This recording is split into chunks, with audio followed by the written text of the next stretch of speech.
Bismillahirrahmanirrahim. Assalamualaikum dear students. I am your teacher from the Reader School Hafizabad. Today we are going to start unit number 6 of class 9 biology, and our unit is about enzymes. In this unit we'll discuss about the definition of enzymes, their characteristics, uses of enzymes and the mechanism of enzymes as well. So let's start. Our today's lecture is about the introduction of enzymes and activation energy. सबसे पहले हम ये देख लेते हैं कि enzymes होते क्या हैं, वो किस तरह से वर्क करते हैं.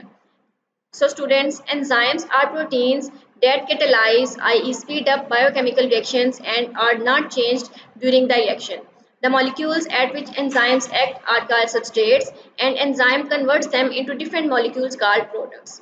एंजाइम्स क्या हैं? एंजाइम्स एक खास किस्म के प्रोटीन्स हैं जो हमारी बॉडी में पाए जाते हैं, और प्रोटीन्स बने होते हैं अमाइनो एसिड से. इसी तरह से एंजाइम्स भी अमाइनो एसिड्स की लॉन्ग लीनियर चेन से बने हुए होते हैं, और वो करते क्या हैं? हमारी बॉडी में होने वाले रिएक्शंस को स्पीड अप करते हैं. हमारी बॉडी में जितने भी केमिकल रिएक्शंस हो रहे हैं उनकी स्पीड को तेज़ कर देते हैं एंजाइम्स. एंजाइम्स ये काम कैसे करते हैं? कुछ मॉलिक्यूल्स को अपने साथ अटैच करते हैं और उन मॉलिक्यूल्स को किसी नई फॉर्म में कन्वर्ट कर देते हैं. अब जो मॉलिक्यूल्स एंजाइम के साथ अटैच होते हैं वो कहलाते हैं सबस्ट्रेट्स, और सबस्ट्रेट जिस नई फॉर्म में कन्वर्ट होते हैं उनको हम कहते हैं प्रोडक्ट्स. नेक्स्ट डायग्राम से ये बात हम फर्दर क्लियर कर लेते हैं. इस डायग्राम में आप देख सकते हैं ये ग्लोबुलर प्रोटीन है एंजाइम. हमारी बॉडी में 3 तरह की प्रोटीन्स पाई जाती हैं: globular, fibrous and membrane proteins. इन तीनों में एंजाइम किस कैटेगरी में फॉल करता है? ग्लोबुलर प्रोटीन की कैटेगरी में फॉल करता है. तो एंजाइम का ये स्ट्रक्चर है. एंजाइम का ये जो पोर्शन है, स्पेसिफिक पोर्शन जो कि केमिकल रिएक्शन में पार्टिसिपेट करता है, इस पोर्शन को हम कहते हैं एक्टिव साइट. एक्टिव साइट पे आकर अटैच होता है मॉलिक्यूल जो कि कहलाता है सबस्ट्रेट. एंजाइम के साथ जैसे ही सबस्ट्रेट आके बाइंड करता है तो यहाँ पर बन जाता है एंजाइम सबस्ट्रेट कॉम्प्लेक्स. उसके बाद क्या होता है कि एंजाइम केमिकल रिएक्शन को प्रोसीड करता है, उसको स्पीड अप करता है और सबस्ट्रेट को कन्वर्ट कर देता है प्रोडक्ट में. जैसे ही सबस्ट्रेट प्रोडक्ट में कन्वर्ट होता है तो वो एंजाइम से डिटैच होकर सेपरेट हो जाता है, जबकि एंजाइम वैसे का वैसा ही रहता है.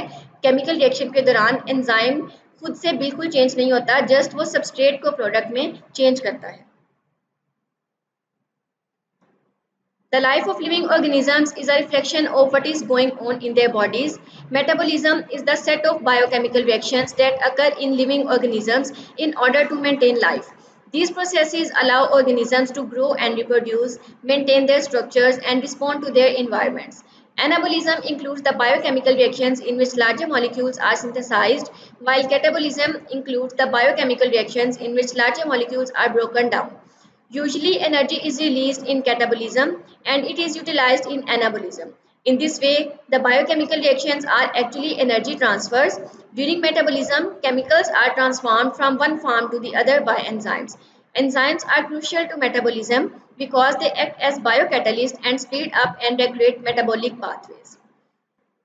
इस पैराग्राफ में उन्होंने कहा है कि लिविंग ऑर्गेनिजम्स की जो लाइफ एक्टिविटीज़ हैं, जो कुछ हमारी ज़िंदगी में चल रहा है, हम जो कुछ काम करते हैं, डिफरेंट एक्टिविटीज़ में इन्वॉल्व हैं, तो ये चीज़ एक रिफ्लेक्शन है, अक्कासी करती है हमारी बॉडी के इंटरनल मैकेनिज़्म की, कि हमारी इनर बॉडीज़ में भी इसी तरह से प्रोसेसेस चल रहे हैं, बहुत चेंजेस रूम में हो रहे हैं, बहुत से रिएक्शंस हो रहे हैं, मुसलसल कुछ ना कुछ काम चल रहा है. तो हमारी बॉडी में जितने भी केमिकल रिएक्शंस हो रहे हैं उनको हम कलेक्टिवली कहते हैं मेटाबॉलिज्म. हमारी बॉडी का मेटाबॉलिज्म 2 तरह की फेजेस पे कंसिस्ट करता है. एक है एनाबॉलिज्म और दूसरी है कैटाबॉलिज्म. एनाबॉलिज्म ऐसी फेज है जिसमें स्मॉलर मॉलिक्यूल्स मिलते हैं और लार्जर मॉलिक्यूल्स को सिंथेसाइज करते हैं, यानी बड़े मॉलिक्यूल्स को बनाते हैं. और एनाबॉलिज्म जो है वो एक एनर्जी कंज्यूमिंग प्रोसेस है. और कैटाबॉलिज्म बिल्कुल उसके ऑपोजिट है. इसमें क्या होता है कि बड़े मॉलिक्यूल्स जो बने थे अब उनकी ब्रेकडाउन होगी, वो टूटकर छोटे मॉलिक्यूल्स में कन्वर्ट हो जाएंगे. और कैटाबॉलिज्म ऐसी फेज है जिसमें एनर्जी रिलीज होती है.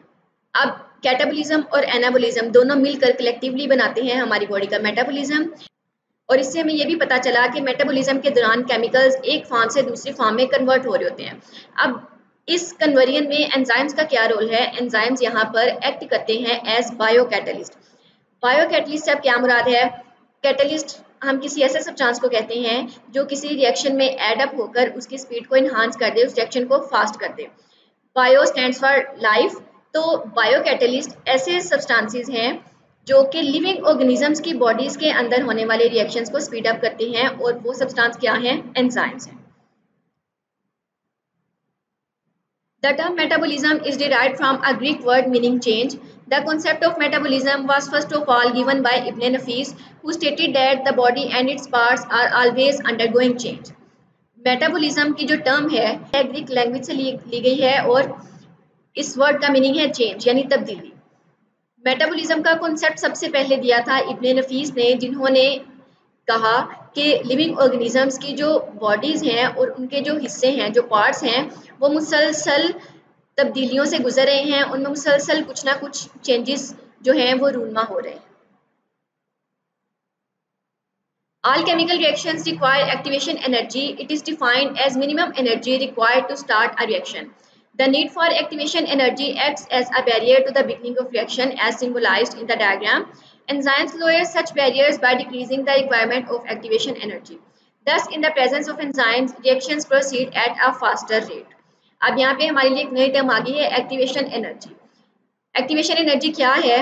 जितने भी केमिकल रिएक्शंस हमारी बॉडी में हो रहे हैं, उनको स्टार्ट होने के लिए मिनिमम अमाउंट ऑफ एनर्जी जो रिक्वायर्ड है, वो एनर्जी कहलाती है activation energy.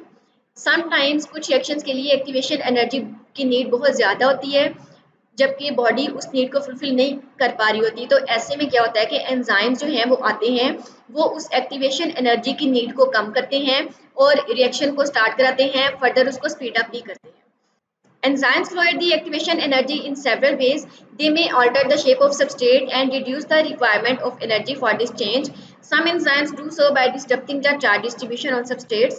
Enzyme may also lower activation energy by bringing substrates in the correct orientation to react. अब एंजाइम्स जो हैं वो एक्टिवेशन एनर्जी को कम कैसे करते हैं, उसको कैसे लोअर करते हैं, उसके लिए उनके पास मुख्तलिफ तरीके हैं। एक तो ये कि एंजाइम्स जो हैं वो सबस्ट्रेट की शेप को चेंज कर सकते हैं ताकि वो सबस्ट्रेट इजीली एंजाइम की एक्टिव साइट पर फिट हो सके और रिएक्शन जो है वो स्टार्ट हो सके।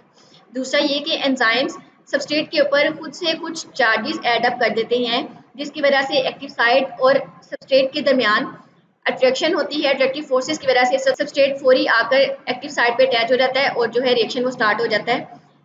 थर्ड पॉइंट ये कि एंजाइम्स जो हैं वो एक्टिवेशन एनर्जी को इस तरह भी लोअर कर सकते हैं कि सबस्ट्रेट जिसकी की पोजीशन करेक्ट नहीं है रिएक्शन के लिए, उसकी पोजीशन को बिल्कुल करेक्ट ओरिएंटेशन में लेकर आएँ ताकि वो सबस्ट्रेट फौरी से एक्टिव साइट पे अटैच हो सकें और रिएक्शन इजीली और स्पीडीली प्रोसीड कर सकें।